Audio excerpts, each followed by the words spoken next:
Thank you. Madam Speaker, I'm going to do something this evening that isn't sort of traditional for me, because I mostly do economics. I try to do sort of that circle of how everything ties together, and I accept I get a little geeky, and for those who are trying to keep an eye on the history of our words, wave at me if I start speaking too fast, because I've had a lot of coffee today. But today I'm going to try to talk about what I saw on the border last week, but I'm going to try to do it in a slightly different way. You've had lots of us come up here, and I'm going to do part of it. I'm going to show the boards and the numbers and that. But in economics, there's this concept of a second-degree effect, a third-degree effect. And I wish I could come up with a definition for a misery effect. The fact of the matter is, let's pretend it's really done out of compassion.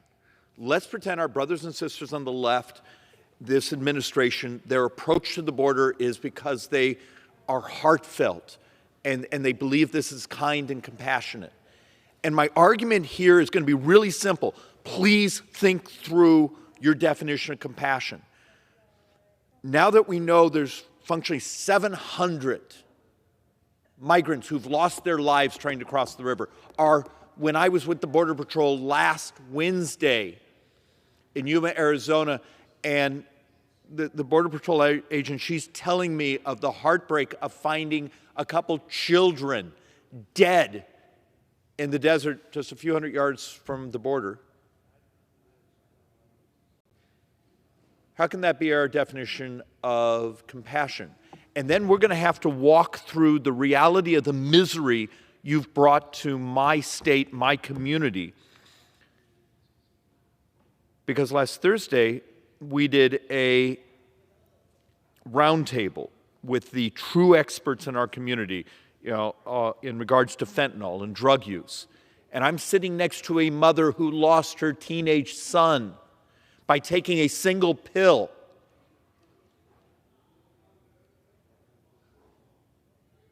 And you have us come here and we talk about the fentanyl crisis. Do you understand the scale? Phoenix has functionally become the distribution hub of North America. And one of the reasons, and I'm going to try to show it in the numbers here, when the border is just crowded with populations coming across it. And I stood there for a good 3 minutes, and here are 30-some people coming, crossing the border. Over here were some other migrants crossing over the dam. Over here is the Border Patrol agent saying, I'm in the concierge business. I basically take people, I walk them over to the trucks, and we take them to processing. And when we do that, whole sections over here on the border are left unmanned. And then you wonder why a sergeant who's a Phoenix police officer, who's my neighbor, he's a friend, tells me a year ago it cost about $112 for that poor soul to get high for the day. Today it's $12. If you believe in basic economics, when the price crashes by 112 to 12, do you understand the depravity, the cruelty that Democrats' definition of compassion has brought to our own communities? And look, I'll try to do this, and I've done a version of this before. You got to think of the effects that the policy the left is engaged in. When you open up the borders, you get more drugs. If you get more drugs, you're getting more homeless. If you're getting more homeless, you have increased crime. And then you have deaths. How many people in the last day or so have come behind these microphones and said, well, according to the latest statistics, we have 112 of Americans who died of fentanyl that we know of? Well, our problem in Phoenix area is not only fentanyl, it's meth, it's other things. How do I get the left to be willing to understand, if you love and care about people, Your version of compassion is cruel. So let's actually walk through some of the obvious and then try to add a little bit of color and see if we can make this sort of come together as an understanding. First, let's just do this basic math. You know, we're being told, hey, we're heading in this fiscal year already to almost 1 million people. I had the experience last Wednesday standing there. I have some distant relatives who do some farming down in the Yuma area, so I'm at Arizona, and I'm at the border dozens of times. And I went and visited the Border Patrol station.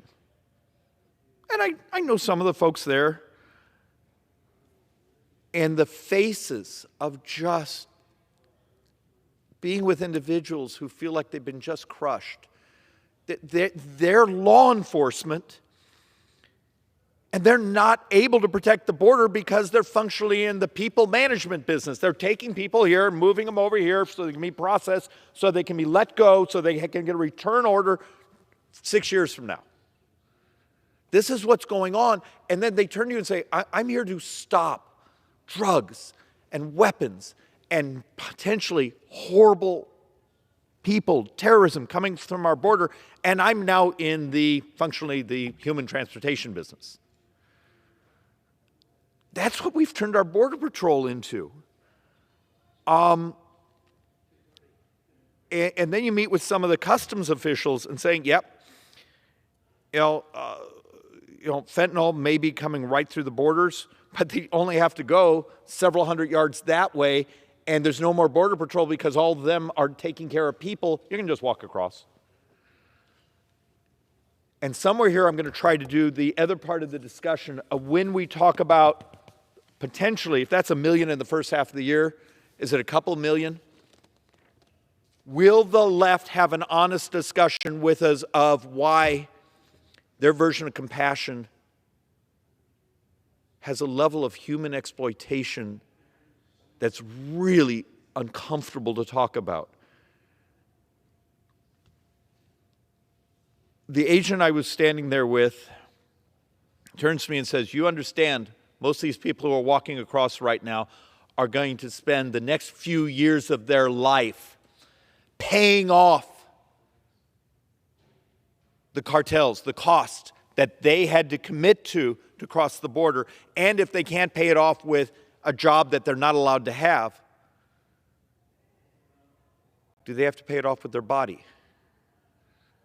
Do they have to pay it off with smuggling, moving narcotics? Is anyone here willing to take a step back from sort of the radicalized ideology and say, this is not compassion, this is cruelty? We're functionally in the business of human exploitation right now, and that's our border policy. I mean, and yet, when we see numbers of, hey, border encounters increased 278%, it's just another guy coming behind the microphone here and sounding like an accountant on steroids. These are people.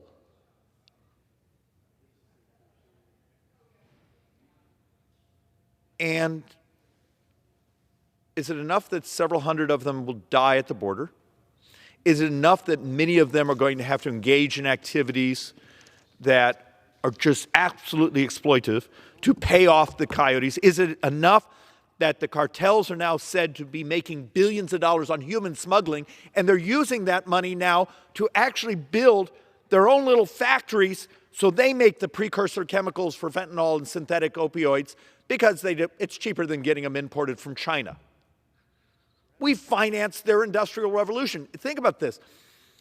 The left says, well, inflation, these things are supply chains. Well, damn it, they did a great job. We solved the cartel's supply chain. We financed them enough so now they can make their own drugs from precursor chemical all the way up to stamping the pill.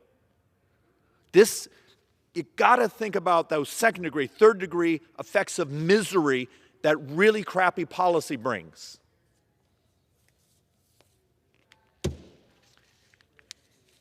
And why have there been so many on the right And now a handful of Democrats who are obviously concerned about their elections and realizing what they've embraced, but they're not willing to sign the discharge petition on the Title 42. Why are so many of us talking about this? Is the Border Patrol, if you have an honest conversation with them, will turn to you and say, we're maxed out, and if you double the populations that are approaching the border because you functionally have removed Title 42, so they don't get sent back, they get processed. It's no longer being overwhelmed, it's a catastrophe. There functionally will be no protection on our border. And once again, U.S. policy is functionally financing the cartels. Congratulations. The misery, the murders, the exploitation, that's U.S. policy. That's functionally what we've done here. But you did it in the name of, well, this was compassionate. It's an amazing definition of compassion. So now let's actually get to some other bits of misery. This number is a fraud. And the reason this fentanyl number saying we've had a 133% increase of capturing, collecting, stopping fentanyl at the border is when you meet with law enforcement down the border and say, most of it we can't catch. We're too busy taking care of these million, now 2 million potentially people crossing the border. What a great system. Let's see. The cartels get to march people to the border. They may get a few $1,000 a head. So they get to finance there, and because Border Patrol and Customs are overwhelmed, that it creates these massive openings where you can just move lots of narcotics across the border.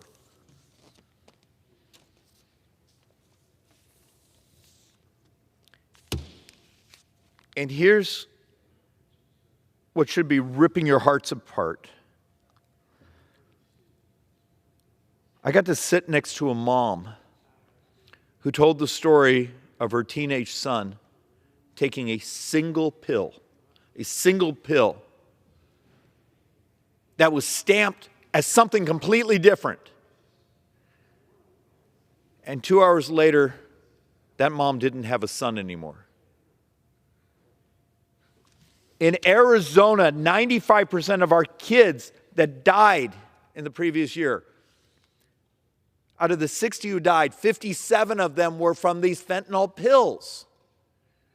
Is there any love and compassion and caring for these moms that have their children are dead? I mean, what's going on here? Is the ideology of this administration, of the Democrats here in the House, are they so sort of radically calcified that the definition of compassion is the death of 57 Arizona children? Is that really where they're at? Because that's the outcome. I don't know how else to humanize this story. But this is what we've done. And yet, now we see some of our brothers and sisters on the left once again saying, well, we're actually concerned now too. But you notice they won't come sign the actual piece of legislation so we can vote on it to actually stop that increase.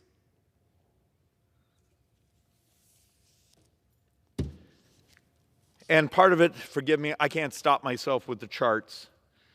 But when you start seeing the explosion of increase, and it's Arizona, it's my community that's the one that's crushed. I mean, when you start seeing Arizona having a 79.5% increase in functionally the fentanyl pills crossing our border, and that's what's captured. Remember my mention before when I did the ride-along with the Phoenix police sergeant, and in parts of the discussion saying, yeah, it's about $12 now for that heartbreaking homeless person there sleeping in that alley to get high for the day. And that's what we've done. We have zip codes now. I'm being told that the homelessness has doubled in the last year. And what's the consistent policy thing that happened in the last year? The Democrats opened up the border.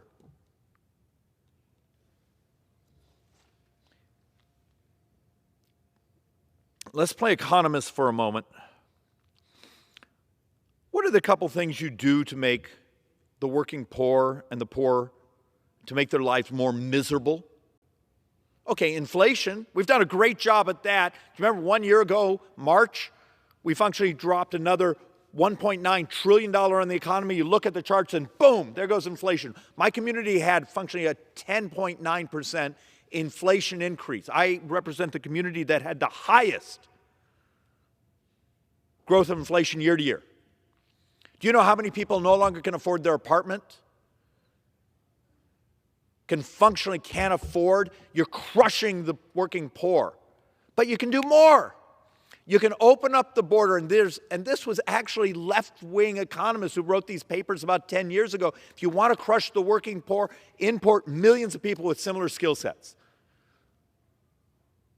So one of the classic definitions, the profile of someone that's a working poor is, hey, they may not have finished high school, but they're selling their labor. They're out there hanging drywall. They're working their hearts out. They're trying to find a way to get up, and now they're going to compete against how many people are going to work in the underground economy. You've added millions of people with similar skill sets, and how are they going to get the money so they can pay off their smugglers? You don't think they're going to be coming in the back door and saying, I'll work for cash, I'll do this and that. And now you add other things that make the poor poor. Crime, drugs, someone stealing their stuff because they need money. And you look at all those numbers. The Democrats in their, 15 months of control, every single number, income inequality, the poor getting poorer, misery, death,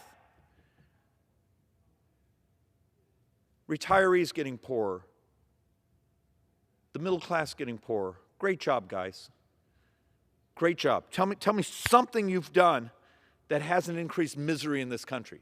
And I know that's uncomfortable, but I'm doing it on purpose.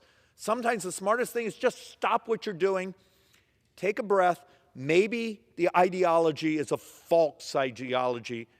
Back up. I'm sorry the former president was into border security, but do you remember a decade and a half ago when it was the hallmarks of Democrats that were concerned about illegal immigration? Do you remember it was Republicans and Chamber of Commerces that wanted to flood the country with cheap labor?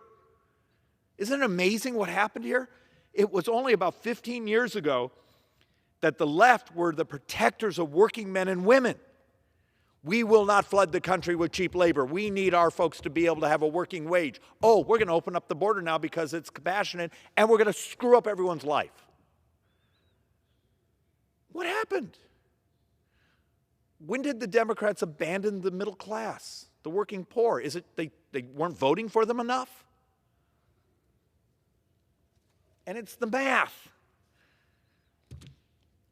And when you start seeing the data of the, and now we're moving beyond pounds, we're heading towards tonnage of the amounts of fentanyl coming through my state. And let's put this in context. You see this little picture right here, those few crystals there, that functionally is enough to kill you. So that's a penny. That kills you.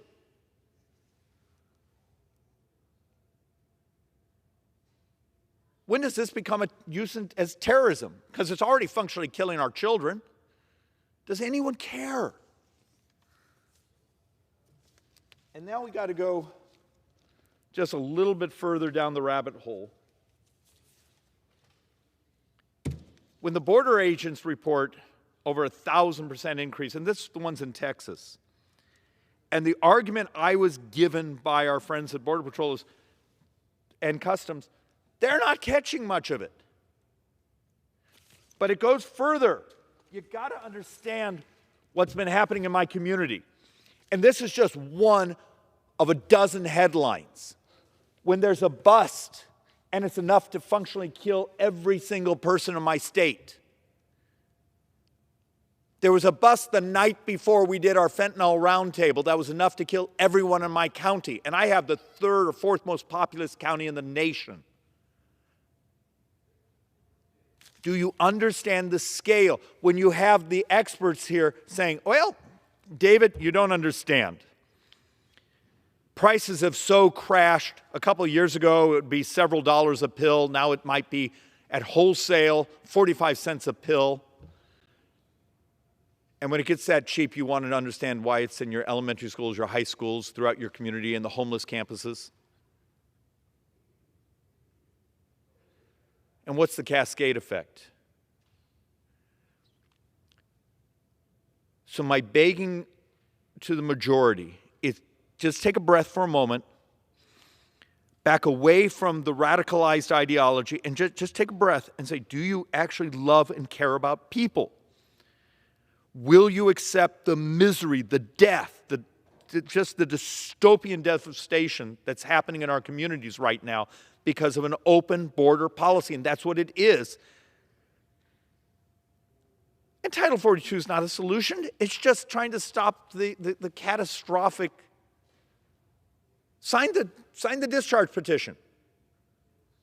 Prove that your rhetoric actually fits reality. Or maybe the constituencies are so now gerrymandered and intellectually calcified that you can't tell the truth. And another chart that absolutely proves we've turned functionally our legal apparatus to protect the nation into functionally a transportation service. ICE, immigration enforcement, is functionally beyond the border in our communities. Those who got through, who were not stopped. It's law enforcement. How do you catch someone and functionally remove them from the country? And you see where we were in 2019. Then you see where we were in 2020. And you see the crash over here, these deportations. Now what's fascinating is this line way up here was actually even further up during the Obama administration. Did the left basically just crash this because the last president was so hated by the left for protecting working men and women that if he did something, if he said it was black, you had to say white? You had to walk away from it? We would be elated to get back to the actual law enforcement protection of the border numbers that were during the Obama administration.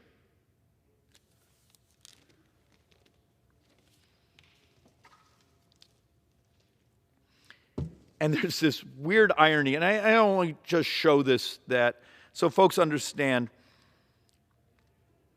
the bizarreness of Democrat management leadership of this government right now. So illegal immigration goes up, and this is, well, it's not immigration, it's illegal captures at the border, presentations, those things, 278%. But legal, the person who just got their PhD in electrical engineering at ASU and they can't process the paperwork, legal immigration has crashed. So at the same time, we get the complaints from businesses that they can't hire anyone,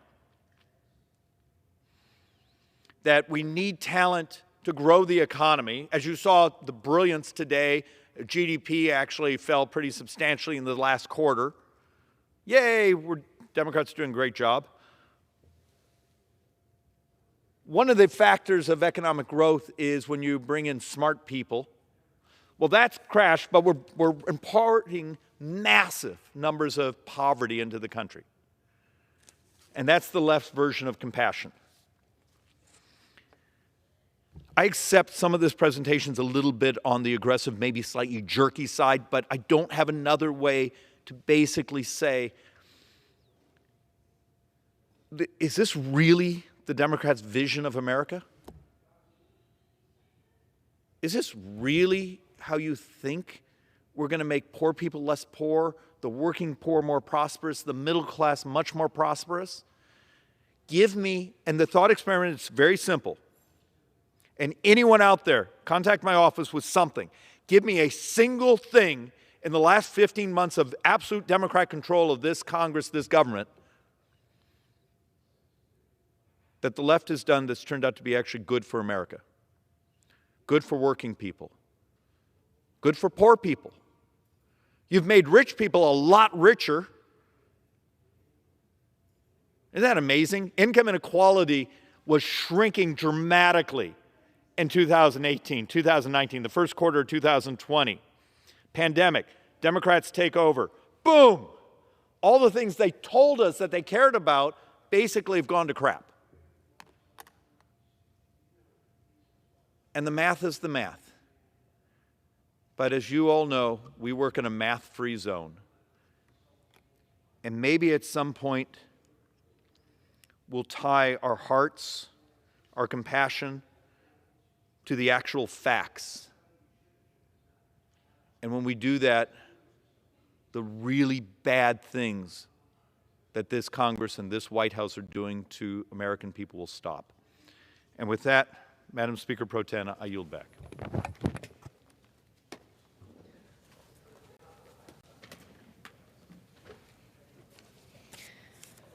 Pursuant to Section 11B of House Resolution 188, the House stands adjourned until 10:30 a.m. tomorrow.